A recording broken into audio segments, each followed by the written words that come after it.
শুরুতেই জানিয়ে দেব আমাদের হাতে থাকা আজকের সর্বশেষ বাংলা আপডেট সংবাদ। সীমান্তের অতন্ত্র প্রহরী হিসেবে দায়িত্ব পালন করছে বিজিবি, মন্তব্য করেছেন প্রধান উপদেষ্টা ডক্টর মোহাম্মদ ইউনূস।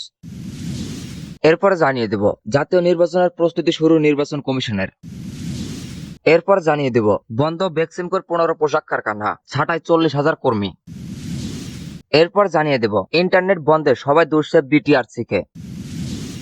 সর্বশেষ জানিয়ে দেব লন্ডনে গেলেন বিএনপি নেতা সালাউদ্দিন। এতক্ষণ শুনছিলেন সংবাদ শিরোনাম, এরপর বিস্তারিত।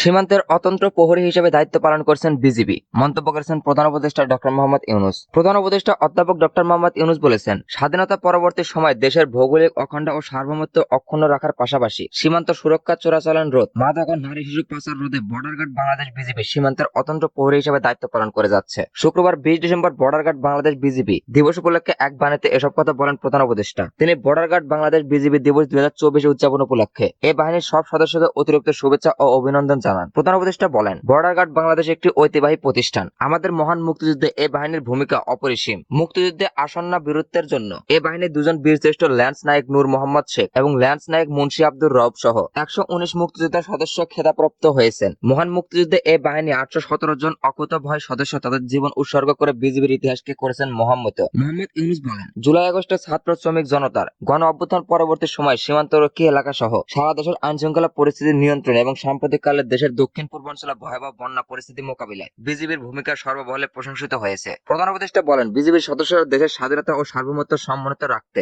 সর্বোচ্চ দেশপ্রেম, নিষ্ঠা, আন্তরিকতা ও পেশাদারিত্বের সঙ্গে দায়িত্ব পালন করবেন, এটাই সবার প্রত্যাশা। তিনি বর্ডার গার্ড বাংলাদেশ সার্বিক সাফল্য এবং উত্তরোত্তর সমৃদ্ধি কামনা করেন।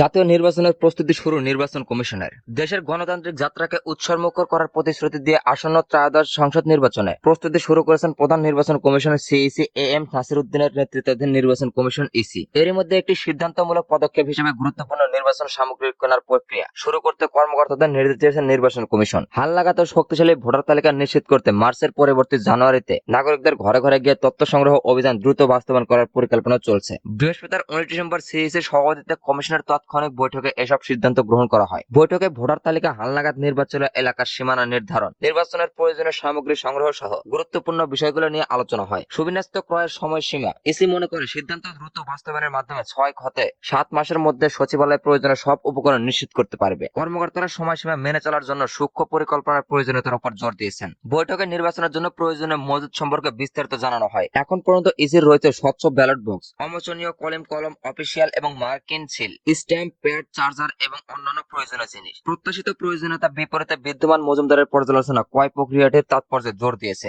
অমোচনীয় কালি একটি গুরুত্বপূর্ণ উপাদান যা অবশ্যই আমদানি করতে হবে। এটি সরবরাহের জন্য সাধারণত 70 দিন পর্যন্ত সময় দরকার হয়। তবে ইসি উল্লেখ করেছেন যে কিছু ঠিকাদার অতীতে প্রক্রিয়াটি দ্রুত করেছে, এই একটি দক্ষ পরিবর্তনের আশা জাগিয়েছে। নির্বাচনের সময়সীমার সঙ্গে মেলানো। প্রধান উপদেষ্টা অধ্যাপক মোহাম্মদ ইউনূস সম্প্রতি ইঙ্গিত দিয়েছেন 2025 সালের শেষের দিকে অথবা 2026 সালের শুরুতে 13তম সাধারণ নির্বাচন অনুষ্ঠিত হতে পারে। এর জবাবে CEC M Nasir Uddin EC কর্মকর্তাদের এই নির্ধারিত সময়সীমার সঙ্গে প্রস্তুতি সমন্বয় করার নির্দেশ দেন। চ্যালেঞ্জ মোকাবেলায় নির্বাচন কমিশনের সক্ষমতার উপর আস্থা প্রকাশ করে সিইসি বলেন, প্রধান উপদেষ্টার প্রস্তুতি সময়সীমা অনুযায়ী নির্বাচন অনুষ্ঠানের জন্য আমরা পুরোপুরি প্রস্তুত থাকব। ভোটার তালিকা হালনাগাদ। নির্বাচন কমিশন ভোটার তালিকার বার্ষিক হালনাগাদ ত্বরান্বিত করতে প্রস্তুত। ঐতিগতভাবে 2 জানুয়ারি একটি খসড়া তালিকা প্রকাশ করে জনগণের প্রতিক্রিয়া আহ্বান করা হয়। এরপর 2 মাস চূড়ান্ত তালিকা প্রকাশের আগে যে কোনো অভিযোগ নিষ্পত্তি করা হয়। তথ্য সংগ্রহ অভিযানের প্রস্তাবিত আগাম শুরু সঠিক ও অন্তর্ভুক্তমূলক ভোটার তালিকা নিশ্চিত করতে ইসির অঙ্গীকারকে তুলে ধরে। বৃহস্পতিবারের বৈঠকে 4 জন নির্বাচন কমিশনার ও ইসির ঊর্ধ্বতন কর্মকর্তারা আসন্ন জাতীয় নির্বাচনের সুষ্ঠু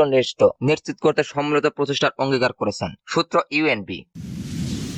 বন্ধ বেক্সিমকোর 15 পোশাক কারখানা, ছাঁটাই 40,000 কর্মী। সরকার পরিবর্তনের পর গত কয়েক মাসের মধ্যে বড় ধরনের আঘাত এসেছে চুরি পোশাক খাতের শ্রমিকদের ওপর। বেক্সিমকো শিল্প গোষ্ঠী তাদের 15 পোশাক কারখানায় প্রায় 40,000 কর্মী ছাঁটাই করেছেন। এর জন্য গাজীপুরের রপ্তানিমুখী পোশাক ও বস্ত্র কারখানাগুলো কার্যক্রম পায়নি, এমন কারণ দেখিয়েছে কারখানা কর্তৃপক্ষ। গত 15 ডিসেম্বর জারি করা বিজ্ঞপ্তিতে শিল্প গোষ্ঠীর সব কর্মকর্তা, কর্মচারী ও শ্রমিকদের 16 ডিসেম্বর থেকে ছাঁটাই কার্যকর কথা জানানো হয়। এতে বলা হয়, ছাঁটাই হওয়া শ্রমিকদের কারখানায় রিপোর্ট করার প্রয়োজন নেই, কারণ আগামী 30 জানুয়ারি আবার কারখানা কারখানা খোলার সম্ভাব্য তারিখ পর্যন্ত সব ধরনের উৎপাদজনক বন্ধ থাকবে। 45 দিনের ছাঁটাইয়ের সময়কালে কয়েকদিন বেতন সম্পর্কে বিজ্ঞপ্তিতে শ্রম আইনের কথা উল্লেখ করা হয়েছে। এতে শ্রমিকদের মূল বেতনের অর্ধেক ও অন্যান্য সুবিধা দেওয়ার কথা বলা হয়েছে। বেক্সিমকোর অর্থ ও কর্পোরেট অফার্সের বিভাগের পরিচালক ওসমান কায়সার চৌধুরী বলেন, কাঁচামাল আমদানির জন্য এলওসি খুলতে না পারায় উৎপাদন চালানো হচ্ছে না। এ প্রসঙ্গে জাতীয় গার্মেন্টস শ্রমিক ফেডারেশনের সভাপতি আমিরুল হক আমিন কালের কণ্ঠকে বলেন, বিপুল সংখ্যক শ্রমিককে ঝুঁকিতে না ফেলে বেক্সিমকো গ্রুপের অংশীদারের সম্পত্তি বাজেয়াপ্ত করা চালু রাখতে সরকারের কাছে আবেদন জানানো হয়েছে। তিনি বলেন, কারখানাগুলোতে যেসব বৈশ্বিক ক্রেতা কাজ করে তারা সহনশীল হবে। এছাড়া শ্রমিক সংগঠনগুলো সরকারের পাশাপাশি এই ক্ষেত্রে এগিয়ে আসবে। বাজেয়াপ্ত অর্থ দিয়ে মজুরি দেওয়া সম্ভব উল্লেখ করে তিনি বলেন, শ্রম কর্মসংস্থান এবং শিল্প মন্ত্রণালয়কে এ ব্যাপারে উদ্যোগ নিতে হবে।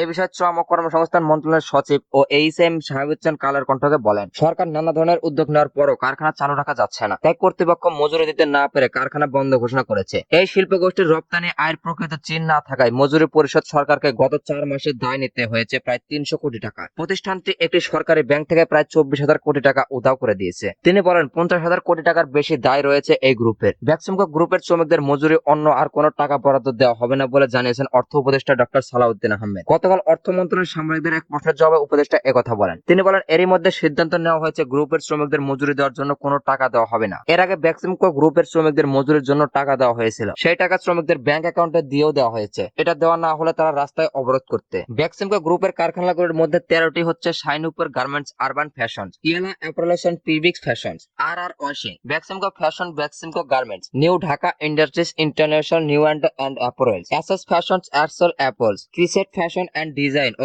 ক্রিসেট এক্সচেঞ্জ লিমিটেড। বাকি 2 কারখানার নাম জানা যায়নি।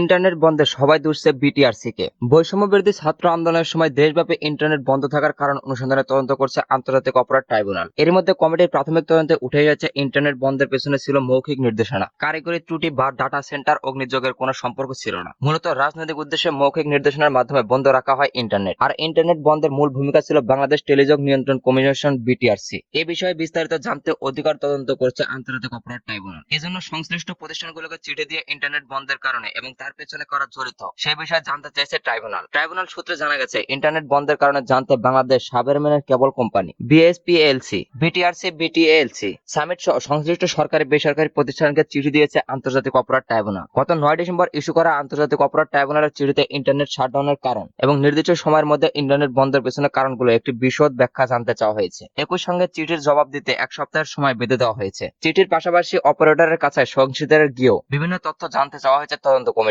চিঠিতে বলা হয়েছে, ট্রাইব্যুনালের নজরে এসেছে চলতি বছরের 1 জুলাই থেকে 5 আগস্টের মধ্যে ইন্টারনেট বন্ধ করা হয়েছিল। লন্ডনে গেলেন বিএনপি নেতা সালাউদ্দিন। বিএনপির ভারপ্রাপ্ত চেয়ারম্যান তারেক রহমানের সঙ্গে সাক্ষাৎ করতে লন্ডন গেলেন দলের স্থায়ী কমিটির সদস্য সালাউদ্দিন আহমেদ। শুক্রবার 20 ডিসেম্বর 8টা 40 বাংলাদেশ বিমানের একটি ফ্লাইটে লন্ডনের উদ্দেশ্যে ঢাকা ত্যাগ করেন তিনি। বিএনপির মিডিয়া সেলের সদস্য সাইফুল কবির খান বিষয়টি নিশ্চিত করেন। তিনি জানান, সকালে একটি ফ্লাইটে লন্ডনের উদ্দেশ্যে ঢাকা ছাড়েন সালাউদ্দিন আহমেদ। লন্ডনে তার মেয়ে আছেন এবং দলের ভারপ্রাপ্ত চেয়ারম্যানের সঙ্গে সাক্ষাৎ হওয়ার কথা রয়েছে। এর আগে গত নভেম্বর মাসের শেষের দিকে লন্ডন সফরে যান বিএনপির মহাসচিব মির্জা ফখরুল ইসলাম আলমগীর। সেখানে স্ত্রীর চিকিৎসার পাশাপাশি দলের ভারপ্রাপ্ত চেয়ারম্যান তারেক রহমানের সঙ্গেও সাক্ষাৎ করেন তিনি।